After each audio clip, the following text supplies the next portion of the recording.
Hello everyone. कसे आहात? मजेत आहात ना? आणि मोटिवेटेड आहात ना? जर मित्रांनो मोटिवेटेड नसाल तर आपल्या चॅनलवरचे मोटिवेटेड व्हिडिओज नक्की बघत जा आणि आपल्या चॅनलला लाईक, शेअर, सबस्क्राईब करून सपोर्ट नक्की करा. नमस्कार, मी मानसी. आजच्या आपल्या एपिसोडमध्ये सगळ्यांचे मनापासून वेलकम करते. आजचा आपला एपिसोड आहे वाईट गोष्टींऐवजी चांगल्या गोष्टी आकर्षित करा. चला तर मग आपण आजच्या एपिसोडला सुरुवात करू. समस्या हीच आहे, बहुतेक लोक त्यांना जे नको आहे त्याचाच विचार करत राहतात आणि मग त्यांना उगीचच आश्चर्य वाटत राहतं. त्यांच्या बाबतीत या वाईट गोष्टी पुन्हा पुन्हा का घडतात? लोकांना हव्या त्या गोष्टी न मिळण्याचे एकमेव कारण म्हणजे ते त्यांना जे हवं आहे त्याचा विचार करण्याऐवजी त्यांना जे नको आहे याचाच विचार अधिक करतात. तुमचे स्वतःचे विचार लक्षपूर्वक ऐका. ऐका तुमचे शब्द, कारण नियम अत्यंत सत्य आहे, तो चुकत नाही. शतकानुशतके मानवजातीला ग्रासणारी प्लेगपेक्षाही भयंकर अशा रोगाची साथ कोणती तर नकोच ते मनात हा रोग. जेव्हा लोक वाणी, विचार, कृतीतून जे नको आहे त्याच्यावर लक्ष केंद्रित करतात तेव्हा याच रोगाची विश्वल्ली वाढवितात. पण आता ही नवी पिढी मात्र हा इतिहास निश्चित बदलून टाकणार आहे. कारण आता तुम्हाला असं ज्ञान मिळणार आहे जे या रोगातून सहज मुक्ती देऊ शकेल. ही मुक्तीची वाट तुमच्यापासून सुरू होते आणि तुम्हीच या नव्या वैचारिक क्रांतीचे प्रवर्तक बनू शकता. आणि यासाठी तुम्हाला फक्त एवढंच करायचं आहे, जे तुम्हाला हवं आहे त्याचाच सतत विचार करा, तेच बोला, तेच करा. आकर्षणाचा नियम कार्यरत होताना या गोष्टीची पर्वा अजिबात करत नाही की तुम्ही एखादी गोष्टी चांगली समजता की वाईट, तुम्हाला ती खरंच हवी आहे किंवा नाही. हा नियम फक्त तुमच्या विचारांवर प्रतिक्रिया करतो. म्हणूनच तुमच्यावरील लहान रकमेचे कर्ज हा देखील कर्जाचा डोंगर समजून काहीतरी भयंकर परिस्थिती स्वतःवर ओढविल्याची भावना तुम्ही मनात निर्माण केली तर हाच संकेत तुम्ही ब्रह्मांडात प्रक्षेपित करता. माझ्यावर भयंकर मोठं कर्ज आहे. तुम्ही स्वतःला पुन्हा पुन्हा ठासून हेच सांगता. तुमच्या अस्तित्वाच्या प्रत्येक स्तरावर हीच गोष्ट अनुभवत राहता आणि मग हीच गोष्ट तुम्हाला अधिक प्रमाणात पुन्हा पुन्हा मिळत राहते. तुम्ही कर्जबाजारी बनत जाता. आकर्षणाचा नियम हा निसर्ग नियम आहे, तो व्यक्ती निरपेक्ष आहे. तसे एखादी गोष्ट चांगली की वाईट हे तो ठरवित नाही, तो तुमच्या विचारांना अस्तित्व देतो. तुमचेच विचार तुमचे जीवानुभव बनवून तुमच्यासमोर साकारतो. तुम्ही विचार करता ती प्रत्येक गोष्ट तुम्हाला परत करतो. लेखक सांगतात, आकर्षणाचा नियम हा खरोखरच अत्यंत आज्ञाधारक आहे. तेव्हा तुम्ही इच्छित गोष्टींविषयी, हव्या असलेल्या गोष्टींविषयी विचार करता आणि निश्चयाने त्यावर लक्ष केंद्रित करता, तेव्हा आकर्षणाचा नियम तुम्हाला हवी असलेली ती गोष्ट नक्कीच देतो.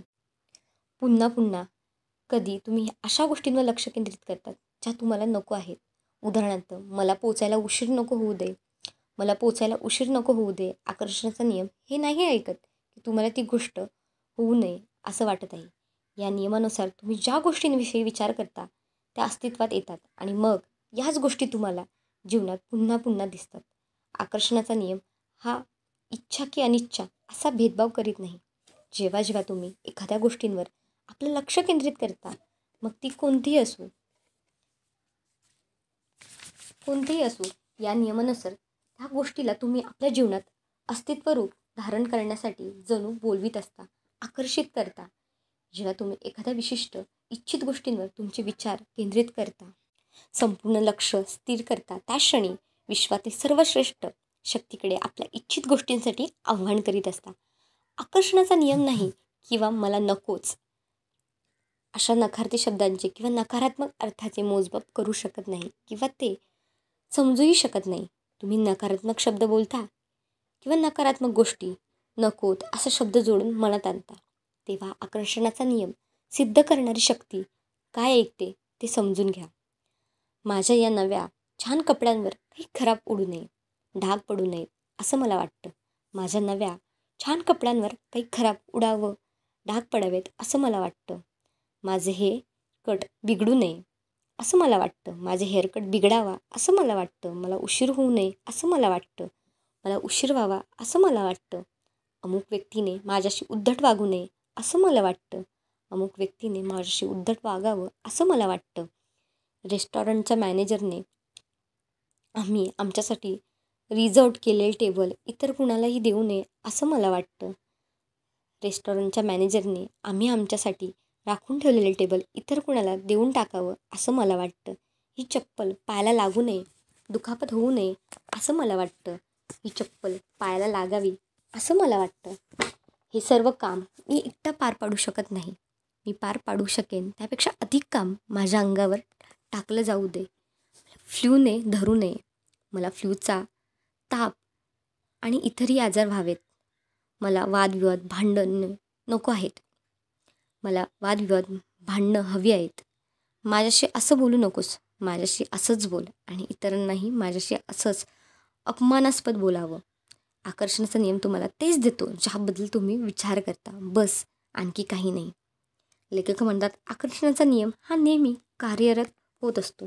मग भले तुम्ही या नियमावर विश्वास असो वा नसो, हा नियम तुम्हाला माहिती असो वा नसो, आकर्षणाचा नियम हा सृजनाचा नियम आहे. क्वांटम फिजिक्सचे शास्त्रज्ञ आपल्याला हेच सांगतात की हे संपूर्ण ब्रह्मांड हे विचारातून उत्पन्न झालं आहे.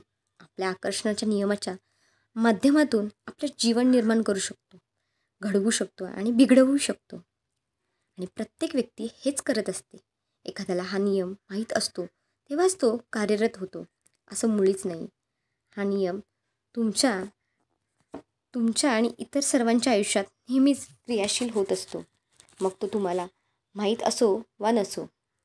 असंच इतिहास सांगतो.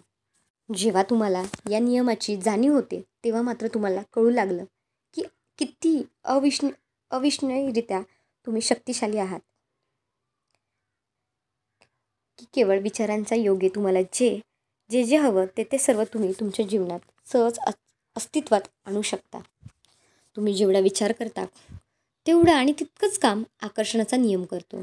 जेव्हा जेव्हा तुमचे विचार प्रभावित होतात तेव्हा आकर्षणाचा नियमाचं कार्य सुरू होतं. जेव्हा तुम्ही भूतकाळात रमता तेव्हा हा नियम काम करत असतो आणि जेव्हा तुम्ही वर्तमान किंवा भविष्याविषयी विचार करतात तेव्हाही हाच नियम कार्यरत असतो. ही एक निरंतर सातत्याने सुरू राहणारी प्रक्रिया आहे. या प्रक्रियेचं स्टॉप बटन किंवा पॉज बटन अस्तित्वात नाही. तुमच्या विचाराप्रमाणेच हा नियमही सतत सक्रिय असतो. तुम्हाला या गोष्टींची जाणीव असो वा नसो, बहुतांशी वेळा आपण विचार करतच असतो. जेव्हा तुम्ही कुणाशी बोलता किंवा एखाद्याचं बोलणं ऐकता तेव्हाही तुम्ही विचार करत असता. जेव्हा तुम्ही वर्तमानपत्र वाचत असता किंवा TV पाहत असता तेव्हाही तुम्ही विचार करत असता. जेव्हा तुम्ही भूतकाळातील घटना आठविता तेव्हाही तुम्ही विचारच करत असता. जेव्हा भविष्यकाळाविषयी आणि तुमच्या मनात येत असतं तेव्हाही तुम्ही विचारच करत असता. तुम्ही ड्रायव्हिंग करता तेव्हाही तुम्ही विचार करता. सकाळी शाळा, कॉलेज, ऑफिसमध्ये जाण्यासाठी तयार होत असता तेव्हाही विचारच करत असता. आपल्यापैकी बहुतेकांचं विचार करणं फक्त झोपेत बंद असतं. परंतु जे विचार झोपी जाताना शेवटी मनात असतात त्या विचारांवर हा आकर्षणाचा नियम आणि शक्ती कार्यरत असतेच. तेव्हा तुमचे झोपण्यापूर्वीचे विचार हे नेहमीच शुभ असू देत. लेखक म्हणतात सृजन सतत होतच असतं. जेव्हा जेव्हा एखादी व्यक्ती विचारमग्न असते किंवा दीर्घकालीन योजना, दूरदृष्टीत काही विचार मनात घोळत असतो तेव्हाही सृजन प्रक्रियाचं घडत असते. कारण या विचारांचंच बऱ्याच अशी अस्तित्वात येणार असतं. तुम्ही आता जे विचार करता त्या विचारातून तुमचं भविष्य घडतं. तुमच्या विचारातून तुमचं जीवन घडविता आणि तुमचे प्रत्येक क्षणी विचार करतच असल्यामुळे प्रत्येक क्षण हा तुमचं जीवन घडविणारच असतो. ज्या गोष्टीविषयी तुम्ही सतत विचार करता, खूप विचार करता, तुमचे विचार त्या गोष्टींवर केंद्रित होत राहतात, त्या गोष्टी तुमच्या जीवनात दृश्य होऊ लागतात, अस्तित्वात येतात. इतर अनेक निसर्ग नियमांप्रमाणेच हा नियम देखील अत्यंत परिपूर्ण आहे.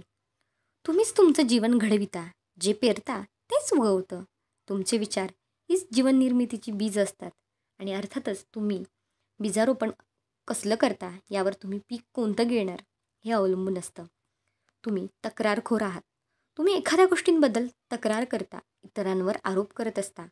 तेव्हा आकर्षणाच्या नियमानुसार तुम्ही अशा आणखी गोष्टी, परिस्थिती, माणसं आकर्षित करत असता ज्याबद्दल तुम्ही तक्रार करू शकाल. जेव्हा तुम्ही दुसऱ्यांचे रडगाणे ऐकता, कुणाच्या जीवनाविषयीच्या तक्रारींशी सहमत होता, इतरांवर आरोप करणं ऐकून घेता, एकंदरीत इतर व्यक्तींच्या अशा नकारात्मक गोष्टींवर लक्ष केंद्रित करता, तेव्हाही तुम्ही अशी आणखी माणसं, परिस्थिती, गोष्टी जीवनात आकर्षित करता ज्याविषयी तुम्हाला तक्रार करता येईल. तुमचे विचार केंद्रित होतात, ते सर्व तुमच्या जीवनात परावर्तित केलं जातं, तुम्हाला परत मिळतं. हे ज्ञानच शक्ती स्वरूप आहे. या ज्ञानाच्या योगे तुम्ही तुमच्या भोवतालची परिस्थिती संपूर्ण बदलू शकता. एवढंच नव्हे तर तुमच्या विचारात बदल करून तुम्ही तुमचं नशीब, तुमचं जीवन, तुमचं वर्तमान आणि भविष्य देखील बदलू शकता. लेखक म्हणतात, माझा रॉबर्ट नावाचा एक विद्यार्थी माझ्याकडे ऑनलाईन कोर्स करत होता. माझ्याशी मेलद्वारे संपर्क साधू शकत असे. रॉबर्ट समलैंगिक होता. त्याच्या जीवनातील अनेक कटू सत्य त्याने ईमेलमधून मला सांगितली होती. त्याचे सहकारी त्याला खूप सतवायचे, त्रास द्यायचे. त्याच्या अशा वाईट वागण्यामुळे रॉबर्ट सतत चिंतेत असायचा. या गोष्टींचा ताण नेहमीच त्याच्या मनावर असे. जेव्हा तो रस्त्याने जात असे तेव्हा त्याच्या मागे होमोफोबिक लोक लागायचे आणि काहीतरी करून त्याचा अपमान करायचे. रॉबर्टला स्टँडअप कॉमेडियन, विनोदवीर बनायचं होतं. जेव्हा तो प्रयोगासाठी उभा राहायचा त्यावेळी तो समलैंगिक आहे म्हणून लोक त्याला चिडवायचे, सतवायचे. त्याचं सगळं जीवनच दुःखाने, कष्टाने, त्रासेने, चिंतेने गांजून गेलं होतं. तो समलैंगिक आहे या एकाच गोष्टींशी त्याच्यावर होणारे हे अपमानास्पद हल्ले निगडीत होते. मी त्याला समजावलं की नेमकी जी गोष्ट त्याला नको आहे त्याच गोष्टींवर तो लक्ष केंद्रित करतो आहे. त्यानेच मला पाठवलेली ईमेल्स मी त्याला फॉरवर्ड केली आणि सांगितलं, हे सर्व पुन्हा वाच, पहा. तू मला त्याच सर्व गोष्टी सांगतो आहेस ज्या तुला नको आहेत. मला माहीत आहे की या बाबतीत तुझ्या भावना खूप तीव्र आहेत. जेव्हा एखाद्या गोष्टींवर अत्यंत तीव्र भावनांनी आपण लक्ष केंद्रित करतो तेव्हा ती गोष्ट फार वेगाने आपल्या जीवनात घडते पुन्हा पुन्हा. यानंतर मात्र रॉबर्टने अगदी मनापासून ठरवलं की ज्याला जे हवं आहे त्यावरच तो लक्ष केंद्रित करायचा आणि खरोखरच त्याने तसे प्रयत्नही सुरू केले. पुढच्या 6-8 आठवड्यात जे घडलं त्याला केवळ चमत्कारच म्हणावं लागेल. त्याच्या ऑफिसमधून जे सहकारी त्याला सतावत होते त्यावेळी काहींची दुसऱ्या डिपार्टमेंटमध्ये बदली झाली, काहींनी ती कंपनी सोडली. आता बाकीच्यांनी त्याला एकतर त्रास देणं बंद केलं किंवा त्याला एकटं सोडून लागले.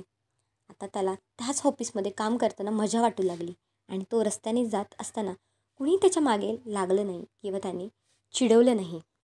ते लोक तिथे नसायचे. आता तो जेव्हा प्रयोगासाठी उभा राहायचा तेव्हा लोक टाळ्यांचा कडकडाट करायचे. आता त्याला कुणी सतवायचं नाही की त्रास द्यायचं नाही. त्याचं संपूर्ण जीवन बदलून गेलं कारण त्याला आपलं विचारांची दिशा बदलली. जे नको आहे ज्याची त्याला भीती वाटते, जे तो टाळू इच्छितो त्यावर लक्ष केंद्रित करण्याऐवजी जे त्याला हवं आहे त्यावर त्याने लक्ष केंद्रित करण्यास सुरुवात केली. रॉबर्टचं आयुष्य बदललं कारण त्याने आपले विचार बदलले. त्याने वेगळी फ्रिक्वेन्सी, वेगळे विचार, लहरी ब्रह्मांडात प्रक्षेपित केली. आता ब्रह्मांडातून या नव्या फ्रिक्वेन्सीनुसारची चित्र पाठवली गेली जी त्याच्या जीवनात अस्तित्वात आली. मग भले ती कितीही अशक्यप्राय वाटावीत अशी असोत.